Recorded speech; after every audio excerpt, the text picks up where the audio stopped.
Hey guys, it's Mara. In this video, I want to explain to you a little bit about what my surgery experience was like.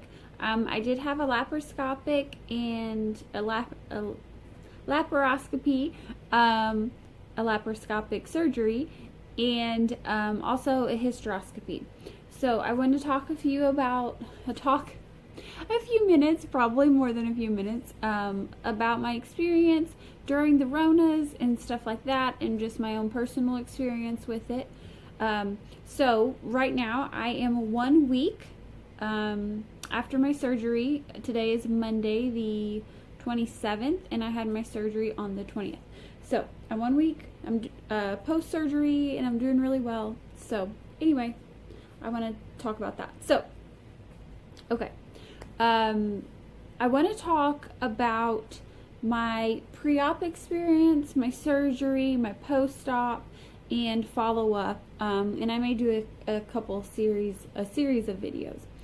So I wrote down some things on my little card so I wouldn't forget what I wanted to say. But I think on the Monday before my surgery, I think it was Monday or Tuesday, the surgery center called and they asked me some pre-op questions. I talked to them a little bit since I wasn't going to be there in person to do that. And they mentioned that my surgery was, I guess the guy, I don't even know who was supposed to, but he mentioned my surgery maybe at 5:30 in the morning, or my surgery might be at 7:30 in the morning, and I might have to be there at 5:30.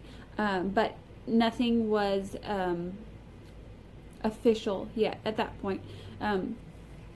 And then the hospital called me, I think it was the next day, so maybe that was on Tuesday and this was on Wednesday before my surgery, and they asked me if I had gotten my Rona test yet, and I said no, that I was going the next day.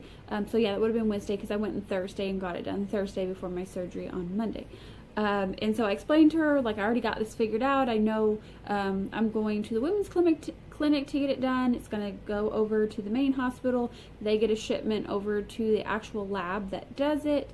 I even had called the lab to find out their turnaround time. So I was like really on that because I'm like, I do not want my surgery to get canceled because my results aren't in or they don't have my results, etc., etc. A little bit of foreshadowing there. No, I still got my surgery.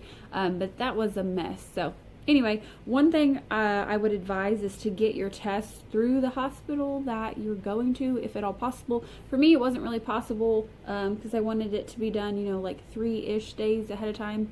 So I wasn't going to be up there, drive, 4 hours, come back just to get the test done. But anyway, okay, so on Thursday, I went to go get my test at my local hospital, of course. I took some time off work to go over there and get that done in the mid-morning, and of course their internet system was down. I think they use Meditech, so that was like a big mess. There was tons of people waiting, even though it's like a smaller clinic. I think a lot of people go there instead of the main lab because they're like, oh, I can get in and out fast. Well, that wasn't happening because the computer system was down, so they couldn't get the orders and couldn't get things printed. Once it came back up, I did get in pretty quick, but I was there probably over an hour. My test I ended up getting was the throat swab. I thought it was going to be the nasopharyngeal, but it was not. It was just like how they would do a strep. They kind of get on one side and then another swab and do the other side. So that wasn't bad. I talked to that lady who did that, the phlebotomist, and I asked her if I could set up my account so I could get those results. And I said my providers with the women's clinic, I don't have anything through the main hospital. And I guess they have their own clinic app version. So she told me to go upstairs, so I did, and I got set up with that. I was hoping my results would show up on there. Actually, they never did, so that was kind of a moot point. But at that point, I didn't know. I thought I could get my results on there and then fax those over to my doctor when I saw that they were there, or my reproductive endocrinologist who was doing my test. So let's see. Then that afternoon, evening, I was supposed to have a phone consult with my reproductive endocrinologist, the doctor performing my surgery at 4:45. He was a little busy, which ended up working out, so I drove home. trying to get home really fast because I get off at 4:30. I usually get home about 5. And so they called and told me he was running a little bit late. So that was good because he called after 5. So I was already home because I didn't want to be like driving and trying to do this pre-op phone call. So no real new news from that phone call. I knew most everything from the surgery nurse. She had really, told me, okay, on Saturday, take your, magnesium and all that to clean your bowels out a little bit, and then don't eat and drink it, all that. So wasn't a ton of new news. We just talked about a little bit of stuff, and so that went well. And then on Friday, they called me, the surgery center called me, and they told me that my surgery is actually going to be at like 9:45, I think it was, and then I should be there by 8. So it was a lot later. I was kind of hoping it actually was the earlier surgery, but I was talking to my mom, and she's like, yeah, I think they try to do the early surgeries that they don't know, or they don't think are going to have as many complications, then your schedule's not off. But actually, I think their surgery, the person before me, the woman before me, I think took longer than they thought because my surgery started way late, but it could have been other reasons, I don't know. So anyway, my surgery didn't actually start till 11:15, and it was supposed to be at 9:45, and I got there early, and everything was, on my end, was ready to go. But let's see. Oh, and on that Friday, I had a little birdie had told me that my COVID results were back. And so I knew to call the clinic and see if they had gotten them. They ended up not getting faxed, and then I had to have someone fax them, and on Saturday, anyway, it was a big mess, but they did end up getting them on Saturday. I called like early Saturday morning. I'm like, hey, did you get them? Because I was calling the nurse on Friday. I was like, you guys should have them. They're done. And then she was like, okay, I'll call you if I get them before 5, because that's when they close. Well, they didn't get them by 5. She didn't call me, so I called them Saturday. They had them, so I was like, ooh, I don't have to worry about it. Good, it's done. That wasn't exactly true, but on Monday, like an hour before my surgery, they called me and like, did you get your Rona test done? I'm like, yeah, like the clinic has them. She's like, okay, I'll call them when they open up, which they had opened up literally 2 minutes before she had called me. So anyway, finally got the results. So I got over to the hospital. That's why I said it was a big mess. So try to get your results or your test done through the hospital system for whatever surgery you're getting is my recommendation. Saturday, we ended up hanging out with my niece and Marin and his family and all that. And so I didn't take my magnesium drink until Saturday evening. Now, at first he had told me Saturday evening, and then he was like, oh, since you guys are traveling on Sunday, go ahead and take it Saturday morning. But I ended up still taking it Saturday evening because I'm like, don't want to be pooping at the pool, okay? So I took that at like 5, and the drink really wasn't bad. I took the grape and magnesium citrate from, I got it from CVS, and actually that was pretty good. I mixed that in with my body armors, and that was another thing they told me to keep hydrated and drink Gatorade and stuff, so I like to drink body armor because it has cane sugar instead of a bunch of corn syrup in there. So I drank body armors, and I kind of mixed it with it, and that was actually really good. I think I mixed it with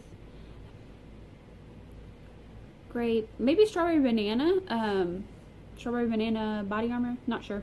But anyway, that wasn't too bad, but I only drank about half the bottle because I'd pooped just right before, and then I didn't poop for maybe a few hours after. I can't remember if it was like 2 to 4 hours after, because it's supposed to take anywhere from like half an hour to 6 hours. And then I went again 12 hours after, and then after that I went about like 8 other times. Like it, I don't hardly need that, but I like the end of that week I'd almost been constipated, which I never hardly am.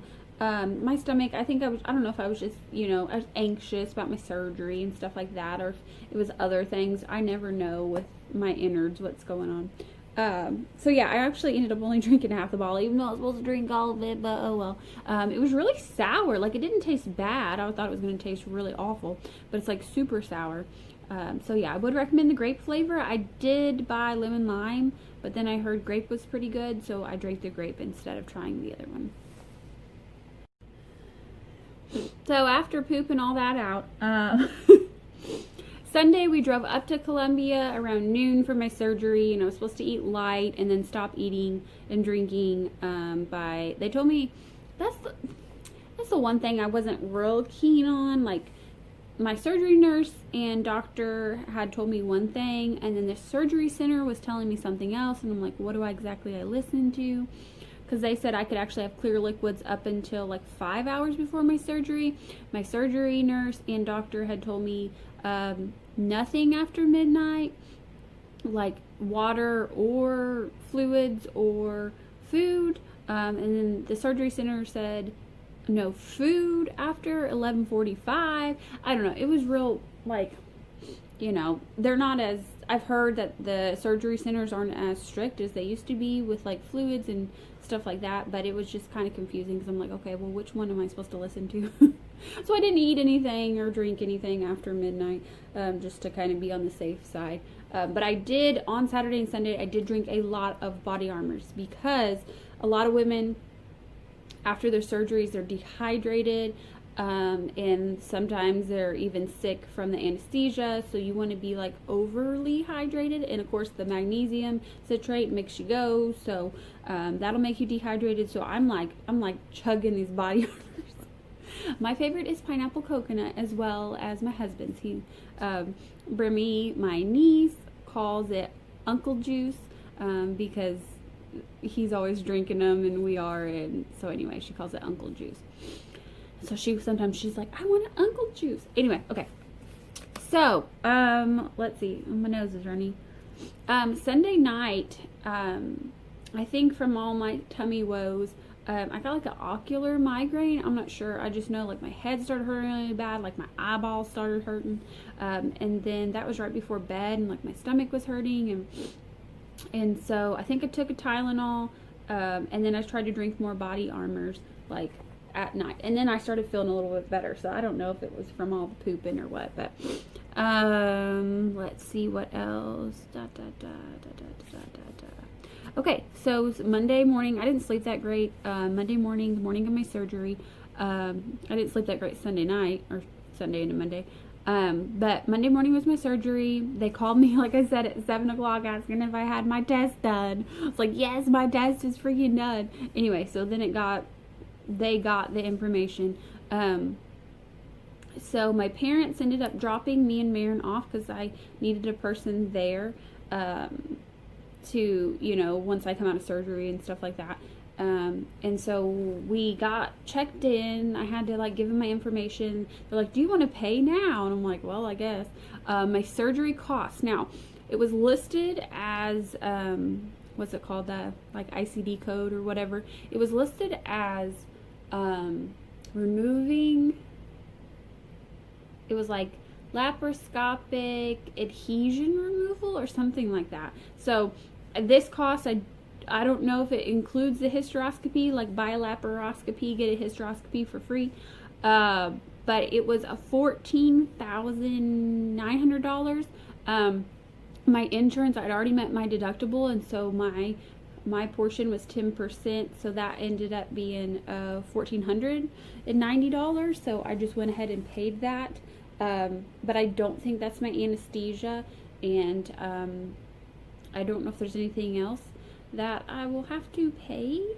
My insurance is really good. I have it through the federal government, but it's Aetna, and it's Aetna through the mail handlers union. Don't ask, it's confusing. I don't know, it was an option, and I'm like, well, before I even went with this physician or anything, years previous, they'd covered different things pretty well that I had researched. So I was like, okay, I don't know, now I'm in the mail handlers union. I'm not a postal worker, but they let me in, so here I am. But anyway, so I paid that, and then I gave my stuff to Marin, and then I don't remember what else we had to do. I had to wait a little bit, but then they called me back, and I had to do a pregnancy test. They do that on like any, women of that age, before you go to surgery. And then I'm just in like this little curtained room. Now there's like different curtain sections. It's the only, the only partition between each person getting ready for surgery. So I heard like all sorts of stories of people and things like that. But I did my little pregnancy test and went pee, you know, so I was trying to hold it in from that morning. I was afraid that I wasn't going to be able to go, but I was. Because I'm like, that would suck if, you know, you got to have that to have your surgery, and then you don't want to pee it all out before you go. So did that. Then I went and got in my little bed thing, and then they were going to start my IV. Well, about that. So I'm not, you know, too whatever. Some people are real, I don't know, they get butt hurt about their IV doesn't go well, and I'm like, you know, it's fine. Anyway, I have decent veins on one arm. The other arm's not that great. My hand veins aren't that great. But I do know like where my veins are. So I was talking to the nurse. I had to change out of my clothes. I had to put on these little like stocking things, and then there's these almost kind of like a heating pad deal that wraps around your legs. I think it's to help with like pressure, so you have blood clots and stuff like that.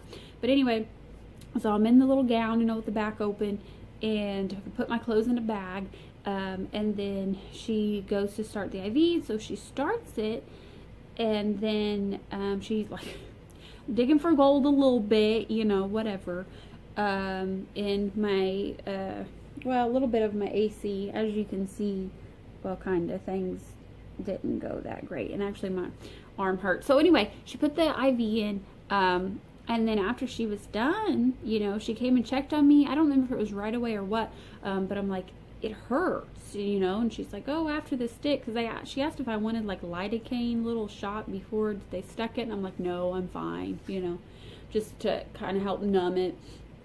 I'm like, no, I don't really need that, you know. So she put it in and had it going, and she's like, oh, it's flowing really fast, and I'm thinking, no, I guess I'm real dehydrated or something, I don't know. But yeah, and I'm like, it hurts, like it hurt around it, and like my arm still hurts a week later. But anyway, I mean, it is bruised, but like my whole arm. Anyway, so she looked at it, she was kept like pushing on it, and she's like, well, it's a little red here, but it may be from me pushing on it. And I'm like, well, it hurts around it, but it hurts up in my shoulder. Like, I don't know what happened. She probably, oh, she hit a nerve or what. But anyway, so she's like, well, you know, and I'm like, I'm not trying to be difficult, you know, like, but it does hurt, especially like when I try to move anything, it hurts really bad. So she's like, okay, well, let me redo it. And I'm like, okay. And then she's like, she said, oh, where's your other good vein at? And I'm like, oh, it's one right next to it, unfortunately. So she took that out. I think I was like bleeding out. I don't remember. I remember her putting this one in and having more trouble, but acting like it was good. And then she didn't have like the twisty part twisted enough, and so like there was like fluid leaking out of my arm, because like I felt like wet under, but it wasn't blood. It was just like IV fluid. And so that one didn't hurt as bad, but like when I moved my arm a little bit, even now doing it kind of hurts. Like, I don't know. I don't know what was going on, but it still hurt a little bit, but not unless I moved it. And I think she had stopped the fluids. Maybe she knew she done screwed up again. I don't know. But I didn't see like the fluids like dripping. So time goes on. Like it's 9:45 at this point. I'm like, okay, you know, like the anesthesiologist had came by, the nurse anesthetist, I can't say that word. She came by, and then eventually, it was after 9:45, I think, is when my physician and my surgical nurse came by. They came and talked to me a little about the surgery. I think they'd just gotten out of the other surgery, so I think it did go pretty late. And they talked about like the painkillers and the hormones that I would take after. And so they were going to give those to Marin so he could go get those filled later, which he did. But anyway, so yeah, they were just they were chatting it up, you know, and stuff. I like them both a lot. But anyway, so then later the nurse anesthetist came by, and this was getting close to 11 because my surgery, Marin could see on the board out in the waiting room my number. My nurse, my other like pre-op nurse, had went and gave him my number, so he would know when my surgery started, when I'd come out of surgery, and all that stuff. Like it would change on the board. So he said he saw it change at like 11:16, 15, something like that. It changed from like pre-op to getting ready or surgery or something like that. I don't remember all the times. But anyway, so the nurse anesthetist, I guess the nurse anesthetist and the anesthesiologist worked together as like a team. But she came back to check on me, and she said that she was going to give me some nausea medication and something for pain, or no, nausea medication and anxiety.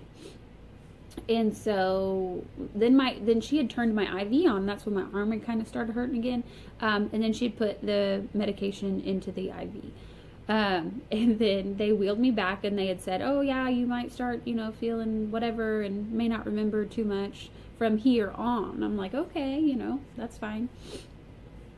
But so then they got me back to the surgery room. So like I'm completely coherent, like everything's Gucci, and I'm wheeling back. I know some people have a lot of anxiety about that, like going into the surgery room. Like I'm in the surgery room. I see my surgery nurse. I see the surgeon. I see the anesthesiologist, nurse anesthetist. There's probably another like at least 5 people in there, so it's close to like 10 people. But they had said if I could move myself from the one table to the next. So like from my wheelie bed to the actual surgical table, and I had to like put my butt in like a little cushion thing, kind of like when you get a PAP. But my legs weren't out. It was just like my butt was like in this little hole, and then on like a metal table. And so then I think they went to give me my my cocktail of whatever to make me go to sleep. And so they had put that in, or maybe they hadn't put it in yet, and they thought I should be getting sleepy. I'm not sure from this point on exactly what happened, but so they said, are you getting sleepy or tired or whatever? And I'm like, no, because I have the oxygen mask on my face, and I'm like, no. And they're like, oh, you're not getting tired? I'm like, no. So then they had checked over on my IV, and they were like pushing around, doing stuff, messing with it, blah, blah, blah, whatever. And then I'm like, I'm still here. And then like my surgeon's like making jokes, and like somebody's saying something else, and they're just all like talking. It's just like a big powwow kind of deal. So that was neat. But anyway, so then they said, well, we're just going to restart your IV because you should be feeling something by now. So I'm like, okay. So anyway, I got that little bruisey guy because they actually started it over here. And so I thought it was going to hurt too bad, but that actually didn't hurt too bad. I know like the inside of your wrist, those really hurt. But anyway, so she, one of the techs, I don't know if she was a surgery tech or what, I'm not sure what she was. Anyway, she restarted my IV, and then they gave me this stuff, and then that's when I don't remember anything. So I remember waking up and thinking I was going to be in a lot of pain. And I wasn't. So that was good. I woke up in like this little recovery room. It's quite small, and there's just beds, one next to each other. So there's my bed, another guy's bed, 2 women over here, and maybe 2 people over here, and then there's computers and like the post-op recovery women there. And then there's like you get wheeled out, and there's like a middle section of like all these partitions, curtains, rooms, and that's where you go after you've waken up fully and stuff like that. So right when you get out, you're in phase 1, and then you go to phase 2. Well, when I had talked to the surgery center place earlier in the week, I had asked because I thought from what I had read on their website that in phase 2 is when your people can come back. That didn't end up happening, but so anyway, I wake up and I'm like, oh wow, like I feel good. I was probably saying that. I'm like, hey, I don't feel too bad. I was really kind of surprised. But my right incision actually did hurt quite a bit, and I think that's the one that bled the most. Technically right now it's the one that's bruised the most, but I will put in pictures here so you can kind of see what my incision look like. So yeah, that's what they look like. That was after surgery. All they do is they stitch you up, but they put band-aids and everything on there. But anyway, so I'm laying in this bed. The lady's like, how you doing? I'm like, I'm feeling good. Like, I'm feeling fine. Like, I was really hoping I didn't have a reaction to the anesthesia, and I didn't. So that was great. But yeah, so I laid there. I think the doctor and the surgical nurse came by. For some reason, I had the inclination that they were going to go talk to my husband and then come talk to both of us or talk to me. I thought in phase 2 they were going to talk to me. But really, they just came by and said, surgery went really well. And then I asked if I had endometriosis, and he said, yeah, a little bit. And then I remember like kind of going out of it again and then waking back up. And I wasn't post-surgery, so surgery took about an hour and 45 minutes. Post-surgery, I don't think it took me that long to wake up out of anesthesia. Maybe an hour and a half or something like that. So at this point, so if it started at 11:15, an hour and 45 minutes would be 12:01. And then I think I woke up by 2, something like that. Maybe it was 2:30. But yeah, so I remember waking up and they had apparently, while I was kind of out of it, I guess they do the point of care glucose to make sure glucose isn't too low. Mine was like 115, which was fine. Which is kind of funny though. I was like, oh, that's kind of high. And she's like, oh no, it's good. And I'm like, oh, I thought it would be low because of, not eating or drinking anything for that many hours. Mine tends to go kind of low, and they're like, oh, they probably gave you something during surgery. And then she looked it up and she's like, oh yeah, they did. And then so while I was still in phase 1, they talked about getting my follow-up appointment, and so they scheduled that, and I was like, okay, I was still with it, but and that they first made it for 2 weeks, exactly on a Monday after, and I got that moved to Saturday, hopefully, instead, so they don't have to miss work. But anyway, so then when I was, mostly coherent and everything, they willed me to phase 2, and I was like, oh, can my husband come back? And they're like, no. And I was like, oh, like literally I thought they had told me that. I thought that was the thing. Then I saw a younger girl who was getting surgery done, and like her mom or caregiver or whatever was back with her in phase 2. So I'm like, oh, maybe if you're only under 18, they let you. But that's not what they had told me on the phone. So anyway, I'm back there. I wake up, and there was like a pad in between my legs, which, I mean, good thing because I needed something. I don't know. I guess I wouldn't say, have that with you, but definitely I should have been more prepared, but I didn't know to be. They had just told me, okay, like, they're like, oh, do you want Diet Sprite, Diet Sierra Mist, water, or apple juice? And I was like, apple juice, duh. Like, so they gave me apple juice. I'm just like drinking away on my apple juice, and she's like, okay, get dressed. And I was like, oh, I'm supposed to do this myself. Okay, so I had my bag of clothes. Obviously, it's good to bring, things that are easy to get on when you got to do it yourself, and you're like, half with it. So that was kind of whatever. I tried to put my clothes on and have my apple juice. I was like trying to balance my apple juice on the bed. Get my undies on with this like giant pad, but I needed it because like I kind of like got up and I was like, oh, the floodgates are open. This is a lot of blood, I didn't know really how much blood to expect. I think some people bleed a lot, some people don't bleed that much, depending on if you had laparoscopy, hysteroscopy, or just, one of them. But I got my clothes on. I kind of like try to like half like teeter-totter, so I wasn't like fully sitting up, because like I said, my one incision on my right side did hurt a little bit. It didn't hurt super bad. I thought I was pretty lucky. I know a lot of women from like videos I've watched on YouTube, they have a ton of like gas in their belly because they do blow your stomach up with gas. It's like CO2 gas to see all your organs and stuff with the laparoscopy. But I guess I got really lucky. I didn't feel much gas. I didn't have much pain. My stomach wasn't hard and like distended like that. So it was easier to get around, and plus like my incisions, my right side hurt a little bit. The other ones didn't hurt too bad. So I thought I had best case scenario trying to get my own clothes on for a lot of women, I think it would be a lot more difficult. So I finally got my clothes on, you know, and then I was pretty with it by then. Zelda, what are you doing? My pup just nudged the door open because she likes to lay under this bed. Anyway, so then I got all my clothes on. I asked her, I was like, can I have an apple juice to go? Like, I was thirsty, you know. So I got another apple juice, and then they called Marin, because I guess I'd given them his number. They had, yeah, they had his number. So he had gotten real bored, you know, out in the waiting room, and then the doctor had already talked to him at this point, and I didn't know that really. And so he had given him the scripts, and so I ended up getting Premarin. I like to call it Premarin because it looks like Premarin, which is estrogen, and then Tramadol, which is a painkiller.